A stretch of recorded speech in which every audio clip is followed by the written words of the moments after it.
primeramente los recortes anunciados en la política agraria común. Esa es la inquietud más preocupante que tenemos ahora en la mesa. Luego, pues, hacer un poco de definición o plantear un poquito al Ministerio que se defina acerca de los costes de producción de la nueva ley de la cadena alimentaria, que está un poquito eso, no sé, un poco de vacío, diría yo, que hay ahí. Y luego, pues, aprovechar la visita para ver si podemos optar a que el nuevo gobierno andaluz proponga un plan de riego para nuestro municipio. Un agua tan importante y tan valiosa que nos haría mucho bien. Después de COVID, la agricultura, ¿cómo se ha ido recuperando? ¿Y cómo es la coyuntura ahora mismo para la agricultura en general en este último año? Bueno, después del COVID, para la agricultura no se existió ni antes ni después del COVID. Ha sido un sector que ha estado ahí con COVID y sin COVID. Y actualmente estamos ahí con una sequía que hace años que no se conocía, con una falta de cosecha de cereales que estamos en puerta de comenzar, que es preocupante porque ya se anuncia que no va a haber escasez de cereales para esta campaña, unos precios elevados pero al mismo tiempo con mucho miedo porque no sabemos qué va a pasar, si se va a mantener el precio, va a subir. Preocupante. Bueno, lo primero es agradecer a los miembros de la cooperativa y a su presidente Vicente habernos invitado a venir aquí a sus instalaciones, y a mi compañera portavoz del Partido Popular de Marchena, Esther, de contactar con ellos y sentarnos en una mesa y hablar de los problemas, problemas históricos del campo, hay que decirlo. De todas formas, el momento actual es muy importante. Es decir, para el campo, en un municipio como Marchena, eminentemente agrario, pues es muy importante porque dentro de pocos días se aprobará el Plan Estratégico Nacional de la PAC, ahora a principios de junio, el segundo semestre, y eso nos preocupa porque se establecen unos criterios en los que perjudica claramente a la provincia de Sevilla y dentro de la provincia de Sevilla la comarca de Sierra Sur y esta comarca de la Campiña, y en concreto al olivar, que pierde en torno, según los índices de impacto, los estudios de impacto de las organizaciones agrarias y del gobierno andaluz, pierden aproximadamente 60 millones de euros anuales, que es muchísimo dinero. Y eso es lo que hemos pedido desde el Partido Popular Andaluz, desde el gobierno de la Junta de Andalucía, que se rectifique, que el ministro Plana sea sensible, además que es conocedor de esta zona porque fue consejero de Agricultura en la Junta de Andalucía, por lo tanto conoce perfectamente las consecuencias que tiene ese modelo de la PAC para Marchena y para toda esta zona. Luego vamos a hablar también con ellos precisamente de lo que ha hablado Vicente, que es de la inutilidad actual de la ley de la cadena alimentaria.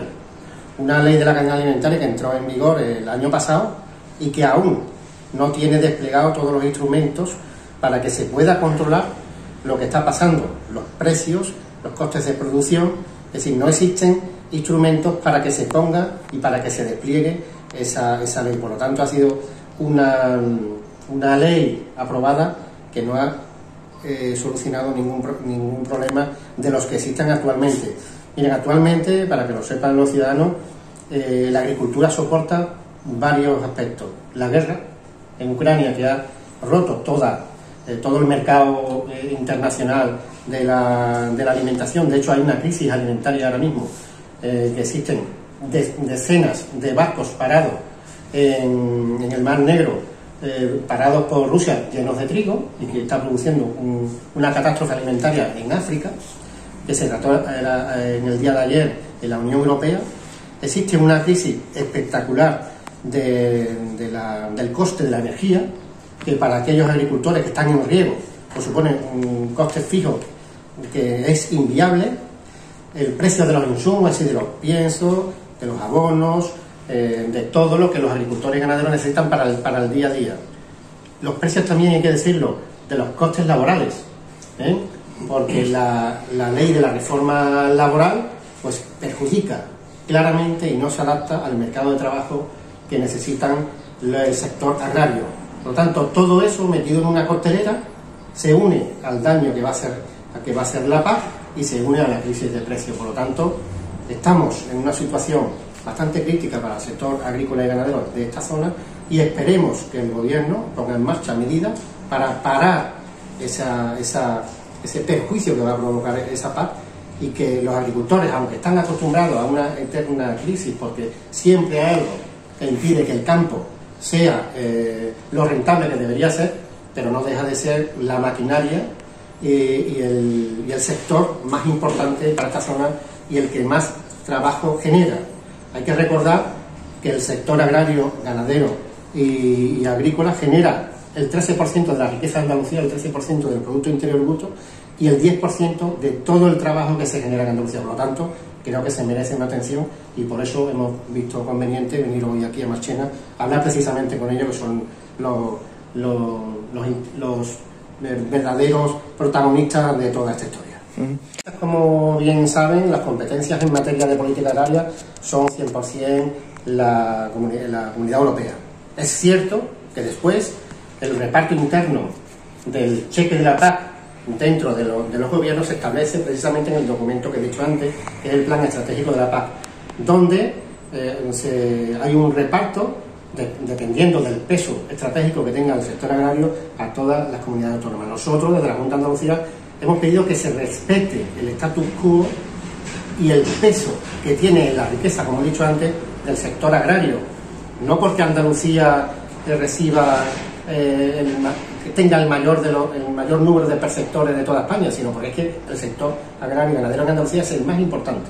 Es decir, no es el más importante en el País Vasco, no es el más importante en otras regiones, porque tienen otros sistemas productivos que pesan más, pero aquí, precisamente, y por esa razón defendemos ese estatus que se merece este sector, vamos a defender hasta el último minuto los derechos que le corresponden a los agricultores y ganaderos andaluces. Y por otro lado, nosotros vamos a seguir impulsando, muy importante, las infraestructuras hídricas. Entendemos que el agua es un tema central en la provincia de Sevilla, entendemos que hay que tratarlo como un tema prioritario y de hecho hoy en día pues estamos movilizando 1.500 millones de euros en infraestructuras hídricas en toda Andalucía y en la provincia de Sevilla 400 millones de euros. ¿En qué? Pues en estaciones de agua residuales, en agrupaciones de vertido, en mantenimiento de presas, en el abastecimiento en alta de municipios como en la Sierra Sur, donde se abría el grifo y no tenían agua para beber o para ducharse, en pleno siglo XXI. Entiendo que las infraestructuras hídricas son muy importantes para la provincia de Sevilla porque para que la agricultura sea una agricultura competitiva y además sostenible, pues hace falta infraestructuras hídricas. Cuando hablamos de infraestructuras hídricas, para los partidos de izquierda que cuando se habla de agua se ponen el grito en el cielo porque parece que se acaba el mundo, queremos decir que cuando se hacen infraestructuras del agua es para precisamente aprovechar el agua de forma eficiente. Es decir, los recursos que tenemos, aprovecharlos. Miren, hay un plan de aprovechamiento de aguas regeneradas que van a venir del aprovechamiento precisamente de la infraestructura de las estaciones de aguas residuales, que se pondrán en carga 100 hectómetros cúbicos una vez estén terminadas todas las infraestructuras hídricas. Eso es muy importante porque son miles y miles de hectáreas que se pueden poner en riesgo. De hecho, precisamente, hace unos días la Junta de Andalucía sacó una convocatoria para las comunidades de regantes, precisamente para infraestructura de conexión de sus comunidades de regantes con las plantas de aguas residuales. Ese es un camino que hay que aprovechar porque hasta la última gota de agua aquí en esta provincia de Sevilla son muy importantes. Decía Vicente que las infraestructuras de regadío son importantes. Con los recursos que tenemos, y tenemos las experiencias de otras zonas en el mundo donde con menos recursos que Andalucía están aprovechando hasta la última gota del agua, pues aquí estamos ahora mismo en ese camino de aprovechar esos recursos de forma sostenible, porque no podemos olvidar que el medio ambiente también es importante, pero la sostenibilidad, tanto medioambiental como en la rentabilidad de las explotaciones agrarias, hay que tenerlas en cuenta y escuchar a los profesionales que son los que todos los días tienen que pagar sus facturas y tienen que mantener a su familia. pueblo tradicionalmente de secano, aunque haya alguna infraestructura de riego, pero principalmente es de secano. Y los últimos años pues los pozos están agotados, no hay riego ni de mantenimiento, y vamos a añadir que si podemos incitar a la administración a que realice un plan de riego en nuestro municipio para que apoye nuestros cultivos, pues sería impresionante poder conseguir eso. Nosotros, además, yo quiero añadir que el Partido Socialista habla mucho de los fondos Next Generation, es decir, los fondos europeos que han venido para mejorar las infraestructuras de todo tipo en Andalucía. Bueno, pues hace una semana en el Senado el Partido Popular presentó una moción para que se aprobara que el Gobierno de España realizara unas obras de infraestructura de interés general del Estado que estaban previstas hacer en Andalucía. Bueno, pues nos encontramos con la sorpresa de que el señor Espada, el candidato por el Partido Socialista a la presidencia de la Junta de Andalucía, votó en contra de que para Andalucía se realizaran esas infraestructuras y que vinieran fondos para que se ejecutaran esas infraestructuras. Por lo tanto, yo creo que hay que ser responsable y defender el primer sector de la economía en Andalucía, como el sector agrario y ganadero, porque es lo nuestro, es lo que cuando salimos de nuestras casas vemos todos los días: el olivar, las tierras, los agricultores y los ganaderos.